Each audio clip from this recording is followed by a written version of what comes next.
Good evening, hello and welcome to the final round of Southburn District Wheelers Friday Frenzy, round 10. And what a cracker we have for you tonight. Tonbridge to Toys Hill. Toys Hill, it says 20 kilometres, it says 335 metres, but all those 335 metres are in the final climb up Toys Hill, which is a notorious climb for anybody who rides south of London in Kent. So here's the route. Starts off at Tonbridge, just north of Tunbridge Wells, goes through Lee there, Chiddingstone Causeway, some lovely countryside around there, something I ride very often. There's Bow Beach Reservoir on the right, Four Elms, pretty little town, then you turn right and then the pain begins all the way up Toys Hill. Maximum 15% grade, it's about 2.5 kilometres long, 6%, 7% average, but about 500 of those metres are over 10% with a maximum of 14. So it is tough, and the toughest bits are at the end. It will be a real test for all our riders tonight. So this, as I said, is round 10 of the series, which is the final round. We'll see in a minute who we have on the line, but certainly Wout Hartveld is the series leader, and I think has a pretty unchallengeable position. It's a best of 7 series, so there's not going to be dramatic changes, but there could be some battles down below. Nick Greenhout is in second place, probably not going to overtake Wout, and he's probably safe in second place. Then we've got John Beams in third place, who's only 20 points behind Nick. So to give you an idea, 100 points for the win, and then 95, 90, 85, 80. So, you know, a difference of 5 or 6 places and a win for John, who is an excellent climber. If he's here tonight, I haven't even looked, but could be the difference. So there we've got a few in the Zoom room to see Payne on camera. So there's Nick, we were just talking about there, always looks very calm, does a very slow cadence on his spin bike. Warren Gardner there is in fifth place, and that's another interesting battle. He is only a few points behind Flemming Bach, very strong racer from Denmark. And Warren has the, thanks away from Nick, Warren has the Southburn District Wheelers pretty much sewn up, and here we're about to start now. So we're going to, we'll say more as we go along. So we'll watch this start. As always, everybody in the red as we go away, but often with something that has a big climb in it, people very sensibly have a nice easy start, knowing that the real test is still to come. And there's not that much point trying to attack or get away at this point, because you've got quite a lot of climbing. And if you're a good climber, you can make up those meters very, very quickly. So save the legs and keep it for the end is generally the thing. There's Nick on the Buffalo bike. The Buffalo bike was awarded to those who managed to climb the height of Everest. You've all, I suppose, heard of Everesting. So those who managed to virtually climb Everest over, there he is. He does have a very upright position on his trainer bike anyway. So maybe the Buffalo bike sort of looks a bit like it would be for Nick. Real feel there. But yeah, so the Buffalo bike for everybody who made the Everesting over January, and there is some. I think I looked it up earlier. Actually, I think I saw somebody had done Toys Hill 59 times. I think to do Everesting. So we're only doing it once tonight. But well done, Nick, for getting the bike. I've got mine, but I haven't actually pulled it up yet. There's Warren putting in some early effort. That's an interesting move from Warren. Definitely got Pain Face going there, and we're only we're only 1 kilometre into the race. Maybe Warren is making an effort to get away and get a lead. I mean, that is sometimes a good tactic. It's often a tactic that's used by sprinters or people who aren't that good. Get a bit of a lead, and then you can take it at your own pace. You don't have to worry about following anybody's wheels, and if they catch you, then you gradually drift back through the pack rather than being shelled out immediately. So maybe that's Warren's tactic tonight. We'll see. I don't think we've seen Warren climb that much, certainly in the last few weeks, the races I've been calling. So maybe this is early tactic. And the Southern District Wheelers jerseys mobbing to the front here. Maybe this is another tactic. So that red, black and yellow jersey is Southern District Wheelers, who put on this series, courtesy of Simon Miller.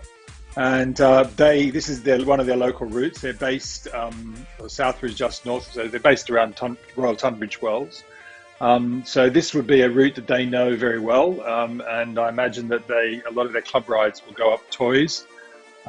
So they will be certainly trying to put in a good show here, and they will know the pain that is to come on Toys. It's sort of Toys is part of a ridge. There's sort of a ridge south of London. So anytime you head out from South, so I'm in South London myself, and so for me to go anywhere to the South Downs, Downs, for those who aren't familiar with the English term, is what we call hills, confusingly. I mean, they do have downs, they have ups as well. So the South Downs is what Toys is part of. It's a sort of ridge that goes across the whole of the south, just south of London. So to get out to Tunbridge Wells in places like that in Surrey and Kent, anyone coming from where I am in South London has to go over that ridge and, of course, come back over it on the way home. But tomorrow I'm planning to do a ride down to Brighton and back through Ashdown Forest, and I will be coming back over Ide Hill, which is right next to Toys, not quite as nasty. So we're seeing the Southborough Wheelers still on the front here. Tom Moss, who's been doing very well in some of the races. He's, I think, just outside the top 10, but is certainly up there in the internal competition for Southborough. Who have we got there? Christophe Contant, with the French flag there for Peddlers. Warren's still putting in a lot of effort on the front. He is really trying to push this race along. I'm wondering if he's doing it for himself or whether he's doing it for somebody else, but he's putting in some big effort early on in this race. Who do you see there? Daniel Cadiz with the Chilean flag. You might just be able to pick out there. Daniel is also a very, very strong rider and an excellent climber. No surprise that Daniel has been attracted to tonight, so watch out for him, anybody who wants to do well in this race. I've seen Daniel go up some very, very steep climbs. There's Chris Duffy with an assistant to hand up bottles. So that's something we don't always see. So yeah, great to have the team, the director sportif along watching the broadcast. So Chris Duffy there. Yep, we picked out Chris. There he is, up in that front group. Yep, doing very nicely there, keeping up the front. He's gone to the front. Well done, Chris. Chris also has the Southern District Wheelers jersey on in the virtual life. Got the Scottish jersey, but I'm assuming that Chris is a Scottish, not displaced person, but is Scottish and living down south, and is riding with Southern District Wheelers. So Chris Duffy there, Bees, I think, is one of the sort of sub-teams within Southern District Wheelers in some of their time trials. There's Casper Hedderdam also on the Buffalo bike, because in RGT there is no penalty for bike type. So even though it looks very upright and heavy and clunky, it doesn't cause any sort of penalty in the game. So Casper going along nicely at sort of 300-ish watts. Nice steady tempo pace for Casper, who's a very strong rider. Here we have Roy, and I'm trying to remember what his first name is, but I cannot. I know I've come up with him in previous races. Who have we got there? Tom Moss, just picking out some names. Joris Shepherd's there, very strong rider. He'll be doing well on the climb. Clovis Roy, thank you, Damon. Yes. How could I not remember that one? I see Keith from OTR coming up, who also rides with South District Wheelers, although he lives in Spain. So Keith is a very light and powerful rider. He will do well. There he is there in the middle of your screen there. Keith OTR. He will be going up. Alex Pledger there lurking up the back there with the German flag, another extremely strong rider. So we've got a slightly smaller than we've had in the past, but still 58 riders joining the line, and very, very strong and high quality team. We don't seem to have many of the Danes. So we've got Casper. I haven't seen Fleming or or Rasmus Feldballer, who's been doing very well in some of the races too. But we'll see. Maybe I just haven't seen them on. Oh yes, I do see Fleming. I saw his name pop up there. So Fleming just doing the right thing for this point of the race, lurking in the bunch, not doing too much work, keeping it quiet, and waiting for the real effort to come. So there's a message from Enric Mard there. Come pedalers, come on pedalers, work together and catch Rasmus. Yeah, Rasmus has done very well in some of these races with some beautifully timed attacks. Trying to see where he is overall. I don't think he's done all that many races, which means he's not so high in the overall standings. But he has done very well in some of the races. We've seen some really great attacking races in the last few weeks. Perfectly timed, really good tactical racing. Come on, React e-cycling team, Belgian guys. So yeah, well, I haven't seen Wout's name here, React cycling team up the front with Arven Horenbeek, Blackred. Yeah, okay, React. I haven't picked them out. I'll have to look at them. Arven Horenbeek. But we'll try and find his jersey or the jerseys of the React e-cycling team from Belgium. Yeah, there's Alec Pledger on the front. So we've got okay, so this is a second group here from about 33 back to 38. So these riders, have been dropped. It looks like there might be somebody in between, but we see the big blob up the front is that front group, which probably still has about 30 riders.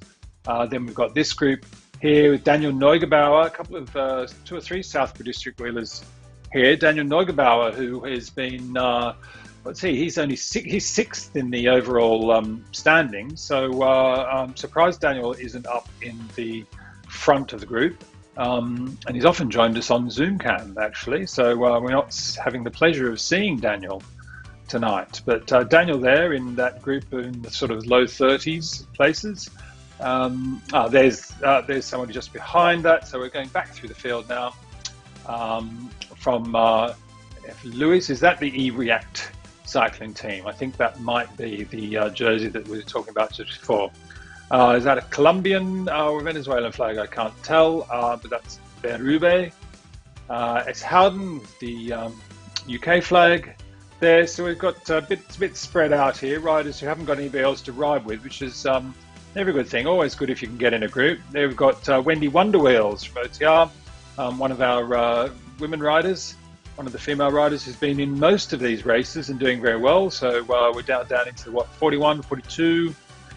Rider Nicholas also with E-React. So that seems to be a big team that have made a good showing tonight. Rice from SDW, Southern District Wheelers. You see the jersey there.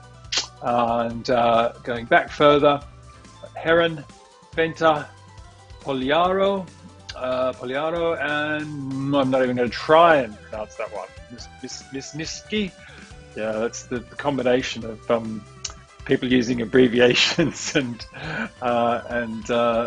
names that you're just not even sure where they come from, which makes it hard.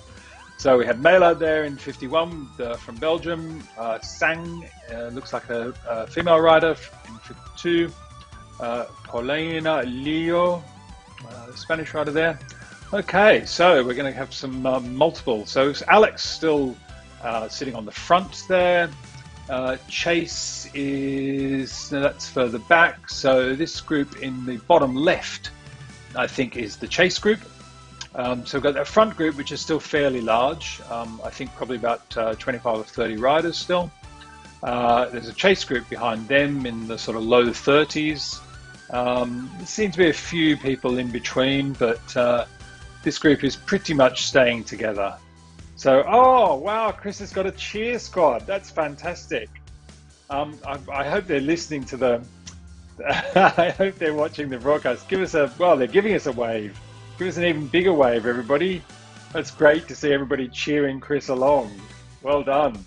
Chris, kids, family, everybody, well done. I'm not sure that I'd like anybody to watch me suffering on the bike, but that's great that they're coming along and watching Chris in his garage. So come on, kids, give you that a big wave. I assume it's his kids. Could be friends, but that's great to have some offline support for the online racing. Well done. So by South, I'm going to go. So this is the chase group now. This is that group that we saw before, and even that's breaking up a bit. Somebody looks to have dropped off very quickly there. Losing a bit of contact there with that group. We're back up with the front now. There's Warren still working hard. There's Yoris Shephers with Ratio Racing. And he will be looking forward, I think, as much as anyone can do to this climb. Yeah, what are we doing there? About yeah, so they're just tapping along really for these guys, 250 to 300 watts. I know if you're not a very strong rider, tapping along at 250 to 300 watts sounds like it's impossible. But there's Alex putting in a little bit of effort to go up the front, 350, 400. But they won't be doing too much at this point. So yeah, 250, 300 watts. Obviously it depends on your weight, but on this flat, you can keep in the draft, keep a nice steady pace. And just tap along, get a bit of recovery, get the heart rate down. There's Casper again on the Buffalo bike. Of course, the Buffalo bike is part of World Bicycle Relief. I think I'm getting that right. Which are bikes that, and this was what the Everesting was supporting through RGT. They're bikes, cheap and easily made bikes that are given to communities. I think mainly in Africa. So that they can get around, so that they can, people can get to appointments, they can get to places, they can carry things. It's obviously a much more efficient and easily maintained. That's the whole idea of the bikes. They're simple, easily maintained, and can be used to help people in remote communities. So there we see Rasmus. So Rasmus is definitely here then. So we do have some of the Danes ready to strike. So Rasmus making sure he stays up the front, bottom left. So what have we got there? Yuri Gusarov. So that's chasing in between. I think he was 20 something. So we've got about 20 something in this. It looks like about 20 in this front group. Maybe a few have dropped off, and there's definitely a bit of a gap now to the chase groups. So this group looks to be definitely away. They're over halfway through now, 9 kilometers left, but they will be, well, not even the hardest 9 kilometers. The hardest is going to be the final 2.5 kilometers. It's just a summit finish. It will go uphill for the final 2.5 kilometers, and that will be, we've got the live leaderboard there. So Clovis Roy, Alex Pledger, Warren Gardner, Francois Lambert, Yoris Shephers, Vigneault, Feldal, Baggy from Southroad. And there's Chris Duffy and with his cheer squad and Gusarov. So Gusarov has now dropped back into this little chase group here in sort of 24th to 27th position that has dropped off the front. They're not going to catch the leaders now, but they will have their own little mini race. That's always one of the fun things about these online races. So yeah, give us, Chris has his own fan club. If we've seen a few shouts coming on Facebook. So if you're watching on ZMS live stream, give us a shout, say hello, let us know you're there, and tell us either who you think will win or who you would like to win, if they're not the same thing. Tell us both. Chris there's definitely suffering. There's no lack of effort from Chris. He's putting in effort there to keep in that group and make sure that he's well placed when they get to that climb. You're always fighting for your position in these races. So we see Nick there out of the saddle, grinding a pretty low gear, but as we know, he likes to do that. Warren definitely sweating. He's got the towel out. He's been with the pain face from the very beginning. So he's really not leaving anything in the well, we say not leaving anything on the road. What do you say? Not leaving anything on the mat. We'll be leaving puddles of water, puddles of sweat on the mat, leaving everything on the mat tonight. So Nick there, going along, he's in the red there, so it looks like, oh yeah, we had a little bit of a climb there, a little bit of a lump. So that was why Nick was out of the saddle there, and also because Rasmus has made a little bit of a break. Rasmus is as we've seen, is a bit of a master of the perfectly timed tactical attack. I'm not sure that this would be one, because he hasn't got a long flat stretch now and for another 3 or 4 kilometers until we get to the climb. I think, if I remember sort of the route correctly, they'll be going roughly now through sort of Chiddingstone, probably past Chiddingstone to Bow Beach Reservoir, and then they go along and make a sort of sharp right-hand turn to go up the road to Toys Hill. So here's sort of, I think this is a group 3 on the road. We had that other group that had Chris Duffy in it with the low 20s. So this is the group further back in sort of high 20s, low 30s. And with Stuart Grady and who else was there? Daniel Neugebauer. Yep, I see there. So this is a sort of third group on the road. But the groups will break up a lot when we get to the climb. It's pretty much everyone for themselves when we get to the climb. Meanwhile, back on the front, Rasmus has certainly kept that effort going. Here we go, Antoine. Hello, Antoine. Nice to hear from you. Let's go, Joel. Now, which is Joel? You're going to have to give us a clue as to a last name there. But let's go, Joel, from Antoine. So yeah, Rasmus made a little bit of effort. He's got only 20-30 meters. I don't know that will stick for the rest of the race, but Rasmus is putting in a lot of effort there, and it looks like somebody's, I mean, what it can do is break up a bit of the bunch as people think, oh, I don't want to let him go, I better go and chase, and that makes them put in an effort. And this, I think, Joel Vigneault, thank you, yes. So that's, you've got Antoine's support there, Joel. RGT France on the end of his name there. Big French contingent, and Antoine Renault is one of the main organisers of some of the races. Does Le Classique Jeudi, I believe, and other races that are, of course, open to everybody, and a lot of people do them. But certainly done a lot in building up the French contingent on RGT. It's funny how you get that. I mean, the Danes are another one. Certainly, Fleming Bach was one of the first to come across to RGT, and then goes and spreads by word of mouth and other riders, and suddenly you get a whole big group. So Rasmus is definitely, I mean, it's not going out too much. It's maybe it's gone up to 100 meters now, so actually it is going out, and yeah, Rasmus is definitely making an effort to get to the climb with a decent gap. So that's an interesting tactic.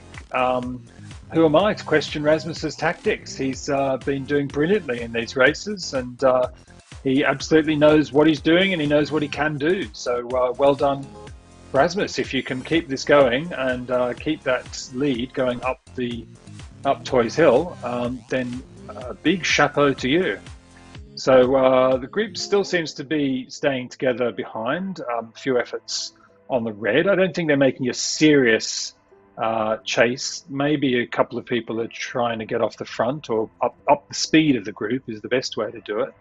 But no serious chase there. There's Daniel just slipping off the back of that little group as you come over a little bump there of sort of 6-7%.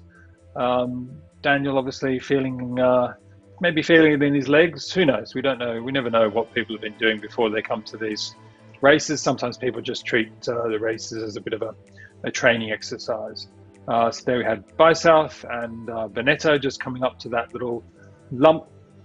Louis in the Hube jersey there. Howden not far behind him.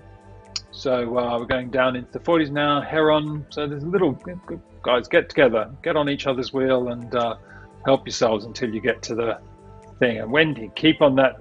Don't lose that wheel, Wendy. Yep, she's putting in the effort there. You can see her there getting back into the draft. Nicely done, Wendy. Tanserel. So little gaps here, not big gaps, but little gaps between these riders at the back. Those groups were together before. There's Nisinski and Barnaby in 45 and 44 and 45. Rice from South from District Wheelers just going past them there. So it looks like they're riding nicely together.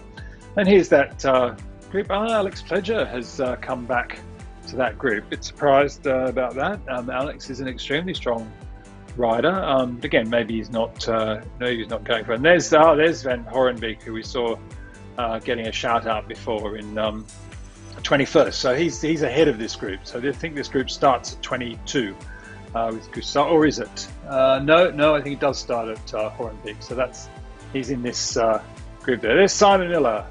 Simon, give us a wave if you're listening. Simon is the creator of all these rides and has done a lot to promote RGT among South African District Wheelers Club. He's done a great job of getting all his club mates to join the races and promote it. Initially, I think, as a way of getting people together during the various COVID lockdowns that we had, but obviously they've kept doing it, which is great to see. Here's Rasmus, still out the front, still keeping that lead going. I think it's gone up a little bit. Again, apologies that I can't read those very small numbers on screen, but I think, oh, there we go, thank you. It's gone up to 150 meters. So he's extending that lead, slowly, but extending. See, everyone else is still together behind him. Don't know quite how big that group is, but it's probably, well, there's certainly at least 10 riders in it. So the group is still together. They're not panicking. They don't seem to be trying to chase him down. There's Casper and Clovis Roy they're making a little bit of an effort now, I think. So they've got a bit of a 30-meter gap. Maybe they figure, well, we've got about a kilometer. Well, Rasmus has got a kilometer to go until the climb. These guys have got another 150 meters. So maybe now is the time that they think, well, let's make a bit of an effort and hit that climb ahead of everybody else. So Clovis and Casper there going to the red. We're seeing some decent numbers there, 5 and 6 watts per kilo. Francis Lambert and Keith behind them. Keith will be wanting the group. He won't be putting, because he hasn't got the big watts himself, but Keith will be wanting the group to keep that gap small so that he can do as well as he can going up the climb. That's one of the things you have to do when you're a lighter rider. You can't put in those big watts on the flat. You've got to rely on other people to close the gaps. So Rasmus now extends his lead to over 200 meters as we check on some of the riders in the bottom left there further back. Warren still putting in big effort there. Chris still tapping away to stay with his group, and we're very close now. So Rasmus at 2.66 kilometers to go. He'll just be starting to very soon to start ramping up. Yep, you can see the slope. So we're already at 5%, and it's only going to go up from there. So Rasmus is now on the lower parts of Toys Hill. It sort of gradually ramps up. There's a couple of little sharper bits in the middle, but the worst part is really towards the end. So Rasmus now on that climb, he takes a 200-meter lead into the climb. That'll go down very rapidly just because of the way that the relative speed works. But he had about 200 meters as he hit that climb. So he's got 200 meters lead, and he's got just over 2 kilometers to go. So 10%. That's going to be interesting to see whether they can chase him down. I mean, he is an extremely strong rider. I think everybody will be, so it was 200 meters back to Clovis and Casper, and then another 80 meters.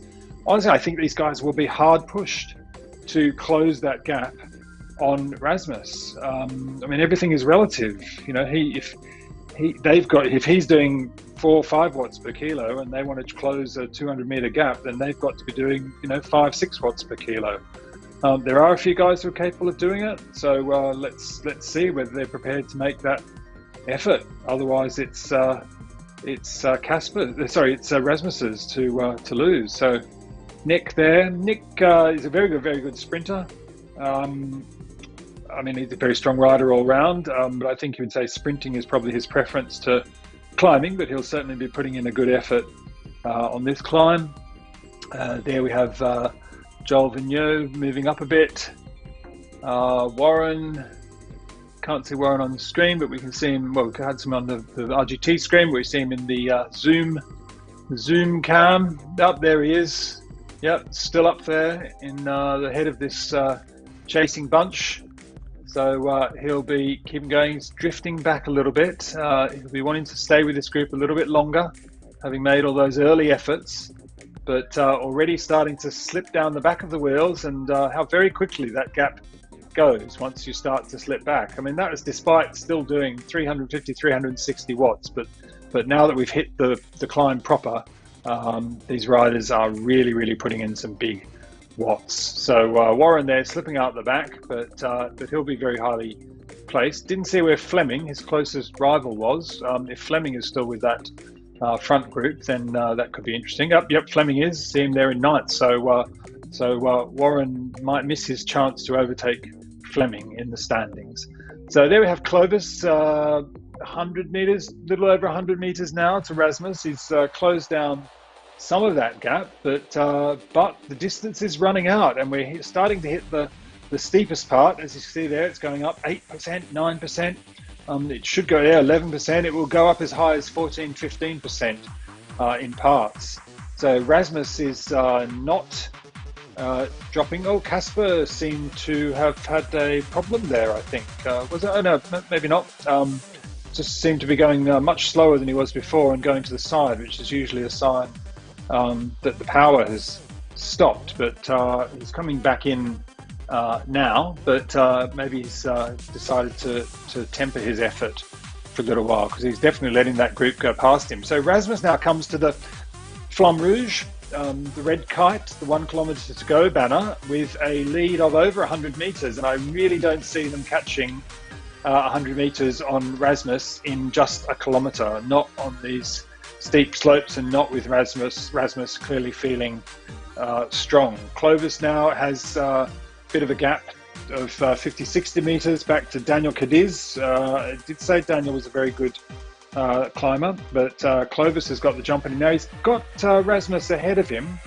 You can see Rasmus, and Daniel there is there with Christophe Contant. So we've got groups are split up a bit. They can see Clovis ahead of them. There's Joris Scheppers in 5th. So little gaps. Clovis, I really don't see him making up that gap on Rasmus, but I'm sure he'll give it his best shot. So we're back now to 10th. We saw Casper there just ahead of there, easing right back. With O'Malley there in 10th. There's Fleming in 11th. And that group is really split up on these tough climbs. So Rasmus there going along at sort of 300, 350 watts, keeping a decent tempo, but and occasionally going to the red, but not killing it. So we're going, if you keep it on the top of the screen, Rasmus now has 600, just over 650 meters to go. And that gap is not coming down. It's still over 100 meters, I think. So pretty sure Rasmus is going to get away with this. So there you go. As I said, Rasmus is just tactically really good. He knows exactly when to attack, and he knows exactly, more importantly, he knows exactly what he can hold for the rest of the race. And he's done it again. He's had some really good efforts in some of these races. So well done to Rasmus. And yeah, who's that? Yep, there's Rasmus. Rasmus is still a little bit to go, but maybe a few hundred meters, but he'll be nearing the end of the climb. There's Clovis, hitting 12.8, 13% as we come up on these final 500 meters. That's sort of the worst part of the climb. Actually, the worst part of Toys Hill, as opposed to nearby Ide Hill, is that Ide Hill has a cafe at the top. Toys Hill doesn't. It does have a lovely descent down to the A20, A25, A21, I can't remember, but down to Westerham and Braested. And then you've got another little climb to go if you're going my way into South London. So Rasmus now just about 9%. It'll very quickly go down. He's just about to crest this final part of the climb, and then he has a couple of hundred meters of relative flat to go, and they certainly won't be catching him at this point. So well done to Rasmus. Another brilliant tactical move, another perfectly timed effort. 200 meters to go, still at 5%, but it will flatten out very quickly in the last sort of 100, 150 meters. So not going to be caught now. Clovis still keeps his gap behind, but I think there's been some changes behind there. So yeah, here you go, 100 meters.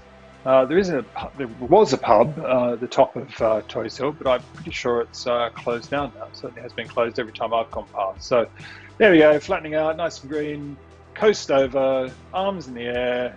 well done, Rasmus, taking the victory in the final race of Friday Frenzy. And it's been great to watch Rasmus and everybody in these races. So Clovis there has held on to second place. Not enough to overtake Rasmus, but that would have been an extraordinary effort to overtake him, but he'll be keeping his second place as he powers across the line there, leaving nothing to chance. And Nick there has put in a good effort to come in third, just going past Daniel and Christoph. So well done, Nick. Might be because I said that he preferred sprinting than climbing, just to prove me wrong.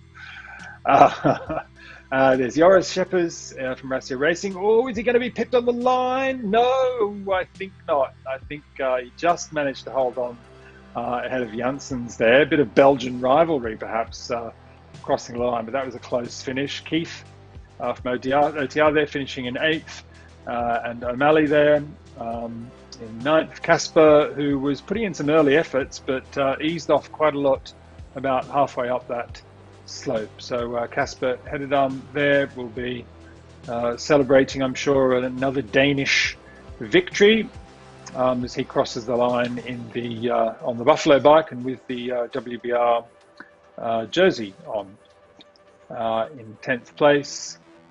And his Fleming ECKD is the abbreviation that's used by the Danish cycling group on RGT, who do some of their own races.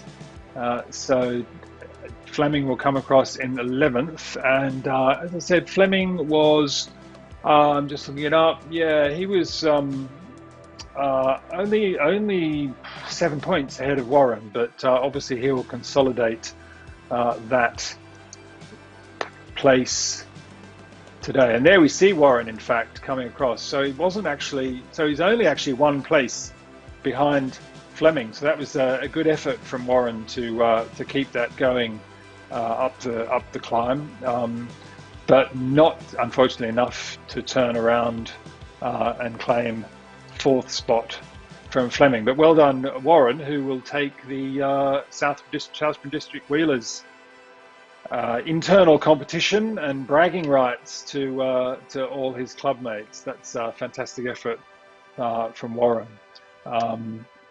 There's Phil, I think, Riley, from Southern District Wheelers. I think Phil is the one who does all the results and collation and others. Southwood ride there, Baggy crossing the line. Yeah, they should, well, they'll be spread out as we come up here. So we're seeing the list being updated. We're down to 15 now on your right there, as we have Francois Lambert there crossing the line. I'm saying Lambert, I'm assuming that I'm pretty sure he's French Canadian. I might be wrong there. Could be Frank Lambert, as far as I know. But I'm going to take a guess with French Canadian. Who was that? Maguire there. There's Pledger putting in a big effort. Yeah, Alex has got the power. I think he just decided to sit back a bit tonight for various reasons. Maybe he's racing over the weekend.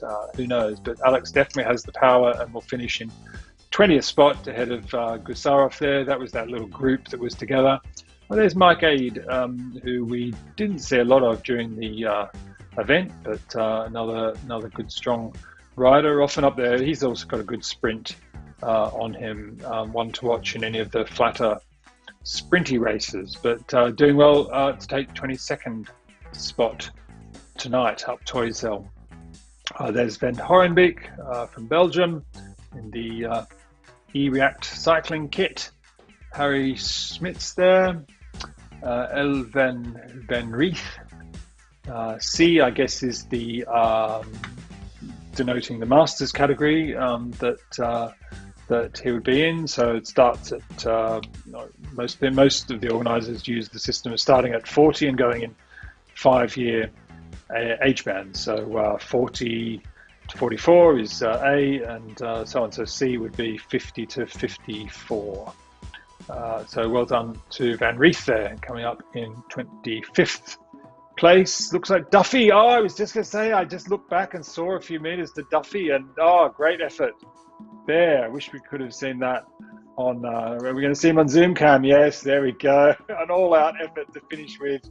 Big cheer, I hope, from the support team for Chris. Yay, well done. Did I see a sponge there? Is he getting sponged down? That takes family support to new levels. Barube there in 27th, and Stuart O'Grady in 28th, I think. Also a C rider.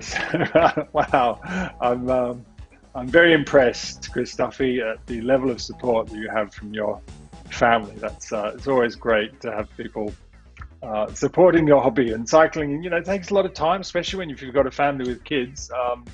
So I guess they appreciate that's one of the great things about indoor riding, that it doesn't take you out for quite so long, and you're around if anything happens at home, and it's easy enough to get involved.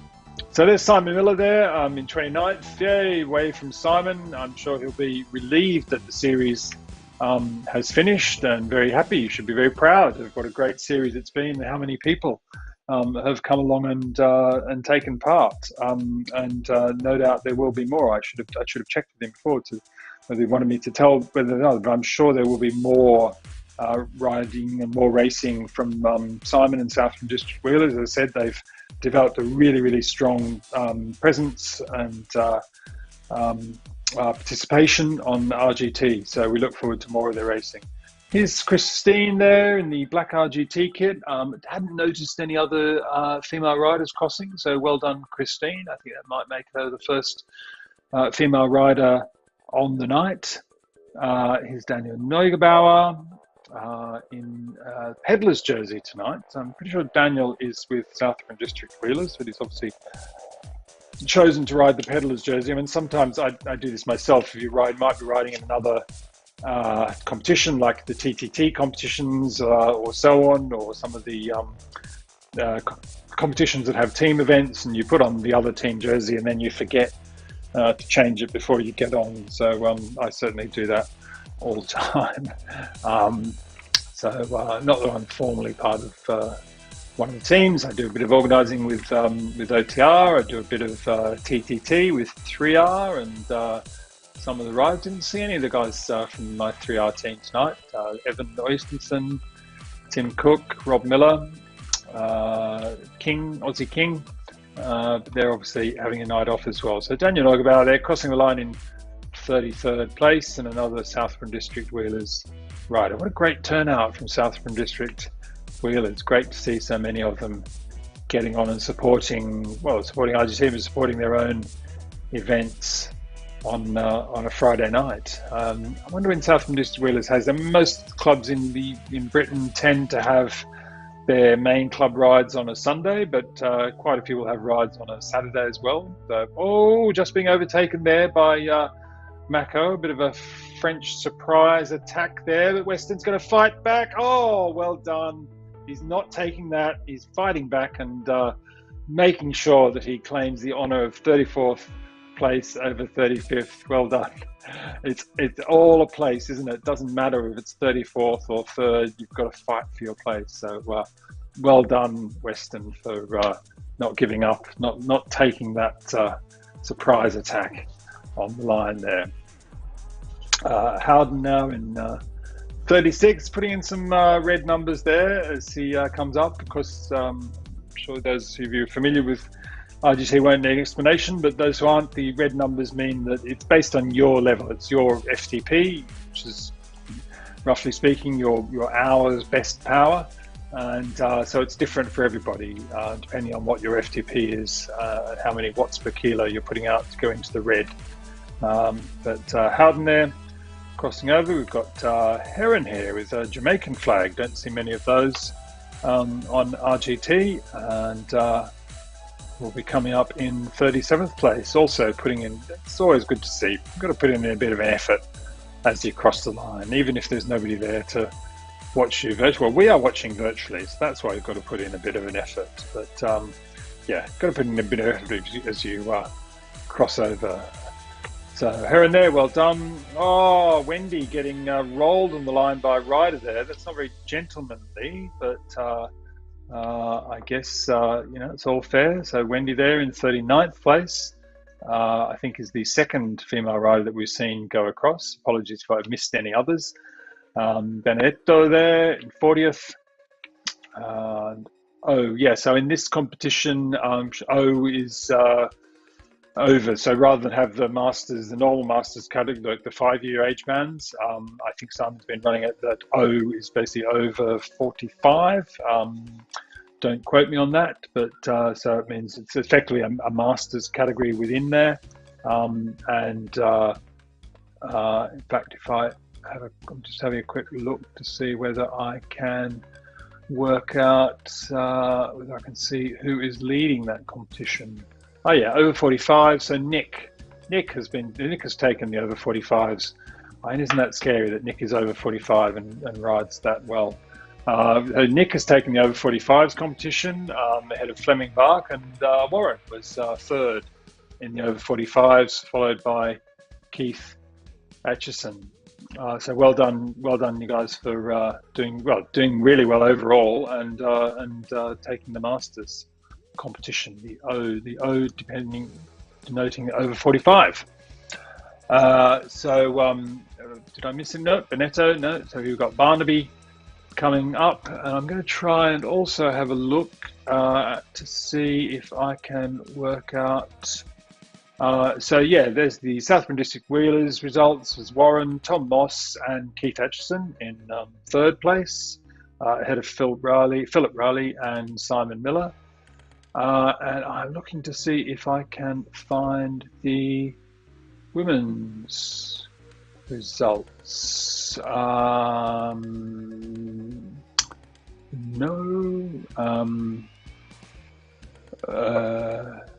So they're all on RGTDB, and of course, if you want to check individual results from any of the races or the series overall, here we go. I'm going further down. Yep, there was a blank page.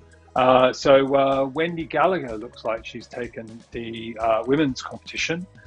Didn't notice her tonight, as we're seeing a couple of riders now coming in 43rd, 42nd, and 43rd. Tanserel and Rice from Southern District Wheelers. How's that women's going? So Wendy Gallagher, I think that is that Wendy Wonderwheels? I'm pretty sure that is Wendy Wonderwheels. So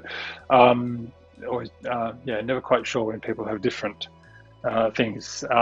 So Wendy Gallagher, that will be the W Wonderwheels that you saw crossing the line earlier. So she has taken the women's competition with 665 points. That's the 7th qualifying, ahead of Lucy Hearn and Julia Bart, rounding out the podium there with 5:30 and 5:15. Again, didn't see them tonight. And Christine, that must be the Christine that we saw earlier on 4.9. She was on 4.95 coming into this, and possibly was the first female rider, as Miss Kusinski crosses the line there in 44th. Possibly Christine may have picked up some extra points because it's best of. So if she took the women's win tonight, that could be. She was 20 points behind Julia Bart in third. And by the look of it, Julia, she's not going to pick up anything else. So, but I think. Yeah, so we'll see. It could be that Christine has catapulted up onto the podium there in the women's competition, but pretty sure Wendy Wonderwheels will have taken it. She had a very big lead going into that, not going to be overtaken. And Linda Van Dyke, who was seen in some of the earlier races on the Friday Frenzy. So we've got Louis here, Belgian flag, lots of Belgian riders, a whole bunch of Belgians in them in a row there. Was that Nicholas? I think is up ahead. I think I may have missed him crossing. I've missed a few people, so apologies there to Paglioro, Nicholas, and now Louis and Melford there, another Belgian rider. Trio of Belgians, Maillard, sorry. Nicholas, Lewis, and Maillard, a trio of Belgians in a row there. So here's Maillard crawling up that last few hundred meters, and it's difficult, and at this point you've got a good gap, so there's no point in killing it, but hopefully we'll put in a bit of an effort to make sure he crosses the line in suitable style. You've always got to make sure you do that. So we're nearly at the end there. We'll wait for there. It looks like we've got people not too far back, so given it's the last week, we'll make sure we keep everybody here. Polina Leo. I do study Spanish. I should be able to pronounce that probably better than I am doing, but it's trying to work up on how is 51st place there with I think a kilometre to go. So so this is the last of this series of Friday Frenzy, but I'm sure there will be more to come, as we see a fantastic aerial shot there of Toys Hill, and this is one of the places where it sort of does look like that. If you ever do get a chance to ride Toys Hill, in many ways it's actually more green than what we're seeing here. It has, as you see very often in the south of in Surrey and Kent and the South Downs, sort of banked. The road is a single track road, and it has banks at the side. It's sort of cut into the hill, and there'll be Ward Maillard giving us a bit of a wave there. Hey Ward, keep going. Not much further to go now. 145 meters, nearly there. It has these beautiful, sort of like going through, not a tunnel. Well, it is sort of like a tunnel because you've got the banks at the side, on either side, that are usually covered in, grass and vines, and sometimes in spring and summer you get bluebells and lovely flowers, and then you've got the trees. Because the road's so narrow, the trees tend to grow over the top of the road, and you get this sort of green tunnel effect as you go up the hills. Obviously, when you're racing, you don't get time to appreciate it, but I love riding around Surrey and the South Downs, and Toys is a good example of the sort of beautiful green scenery that you get when you're riding in this part of the world. It's absolutely, you get a lovely winter's day. It's gorgeous, but it's at its best in spring, usually, when it's just so green. I particularly appreciate it, having been riding out in Dubai and living out in Dubai when I used to come back here and go for a ride, and it was certainly a nice contrast from the sand and the desert to come back to the South Downs. It's a beautiful part of the world if you ever get a chance to ride here, and I know we have people from RGT all over the world, but I've certainly met up with a lot of people that I know through online, some of it on online forums, some of it through Strava and clubs. It's one of the great things about the cycling community. They're always ready to help people out. In fact, next week I'm going to Saudi Arabia, and I've reached out to a few people there, and hopefully I'll be able to get in contact with some rides there and take my bike and do a ride. But I've done rides in Mumbai, I've done rides in Rio, done rides in Delhi, all with people that I've managed to hook up with through things like Strava, and then sometimes I keep in touch with them, and RGT is great for something like that, to be able to hook up with people from all around the world. And I'm sure if I ever went to some of these places, I would be able to meet up with people from different parts of the world if I'm there with my bike or without my bike. But yeah, it's one of the great things about this virtual world of cycling.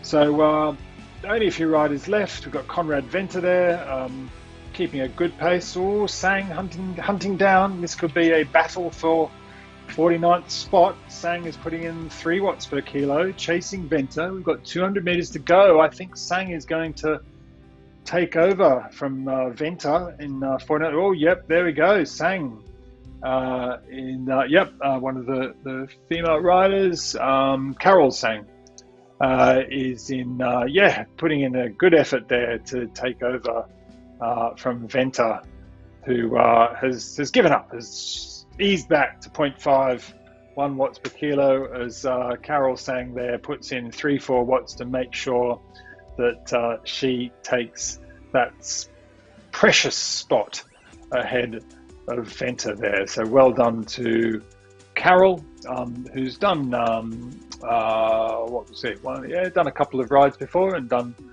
quite well, but not done so many. Would have been further up in the rankings had she been able to do more of the ride. So Conrad Venter there now in 50th spot, being well, not exactly rolling the line, but having his pocket picked by Carol Sang there, and will cross in 50th place with one rider still out on course. Here we go. Polina Leo. Trying to work out whether that is actually meaning. So sometimes people, say something in their name to describe, but not anything I'm familiar with. So Polina Leo there, going steadily up. Nice 2 watts per kilo. Got Fermin. Try and roll my R there. Fermin Polina Leo with the Spanish flag. Steady 200 watts. We'll keep it going. Less than 500 meters remaining. So we'll start to wrap up as we watch Fermin come to the line. Yeah, as I said, it's the last of the Friday Frenzies. No doubt there will be more if we can get any details on that. Well, look on ZMS Facebook page, look on the RGT Cycling users, and you will get all the details of the races still to come. As I say, Facebook, Instagram, Twitch, Twitter. ZMS does lots and lots and lots of live streams of RGT cycling and other things. West London VR races every other Wednesday. There is there's the new TTT series, Love TTT. There it is, coming up on January 30th. It's an OTR event. It's a slightly different format to some of the TTTs that we've seen, where teams are effectively put into little brackets and race against each other to get promoted and relegated, and then there'll be a finale. So it's an interesting format to come forward that Jim Ogilvie and I guess Paul Nichols have put together. So ZMS will be streaming some of the Love TTT events starting, January 30th, so they've actually started. So this must be the first week of the Love TTT. So look out for some of those. They're events that people can do at any time during the week, so they can be broadcast at any time or watched at any time. I know Damon's been putting out. You see there, if you want to do commentary. So Damon put up a little post during the week with me and Dave Morrison, Derek Bucock, some of the other commentators who work on the ZMS live streams. If you think you fancy doing some commentary, then get in touch with Damon through the Facebook page. I don't know what you need. I don't know. I did one on the weekend where it was 2 hours long, so it certainly helps to be able to talk for a long period of time, hopefully with some modicum of common sense. It does make me feel a little bit better disposed to some of the cycling commentators who I get very frustrated with. I won't name names, but some of the cycling commentators during the Tour de France just wind me up no end. But they're on air for 6 hours, but they do tend to do it in shifts, and they have co-commentators, a luxury that we don't have on ZMS. But we try to make it interesting.